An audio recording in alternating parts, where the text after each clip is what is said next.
So you did some work recently in the Philippines prior to Typhoon Haiyan, and you worked with some local partners to build roads. Could you tell us a little bit about that project? Yeah, so it's a really interesting example of how climate proofing and kind of low-hanging fruit can make a big difference. So we supported the Millennium Challenge Corporation to design, assess, and construct a 120-kilometer road in the island of Samar in the Philippines. And 20 kilometers of the road was built right before the typhoon hit. Yeah.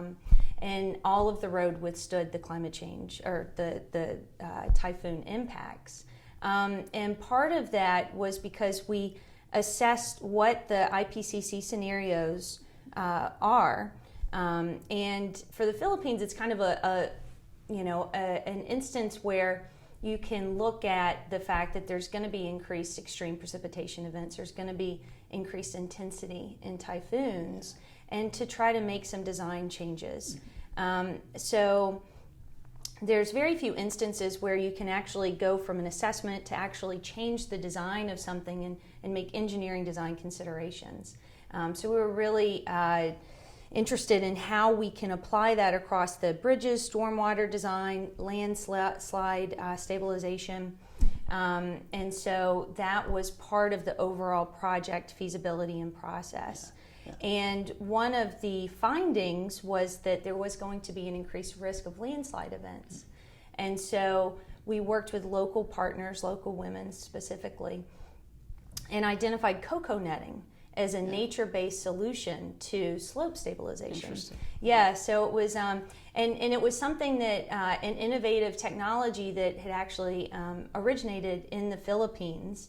And so it was identified as something that we could work with the local community to create an economic development opportunity. Yeah. Is that something they had proposed to you, this idea of the coconut? Or well, the local stakeholders had not actually proposed that specific solution, but it was a solution that was available in the Philippines. Yeah. So it was something that we identified with them, and we worked with the DP, the Department of Public Works and Transportation, to make sure that that was something that they could then apply not just across the road, but potentially to other scenarios as well. Yeah. So. And so then when the typhoon hit, I mean, it was successful. It prevented the landslides. Yeah. So it was an example where the road withstood the impacts and was actually a point of emergency response after the typhoon. Yeah, interesting.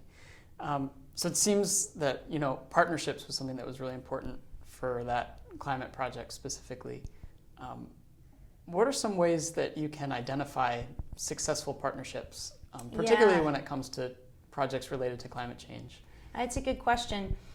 So the way our approach to partnerships in general is to develop an enabling environment. And that's something that across development projects, the development community has been doing for a very long time. As it relates to climate change, it's just critical that the scale, that solutions are scaled and applied in a local way that really makes an impact, because we're rapidly in a changing climate, and we need to make sure that we can have a bigger reach. So what we try to do is to work with the local stakeholders and local community to identify solutions that really build on local knowledge, pull those up to national and local government entities to the degree that they can be scaled at a regional level. We try to do that, and then we try to filter that down to broader implementation. And so to really try to get the enabling environment and stakeholder buy-in.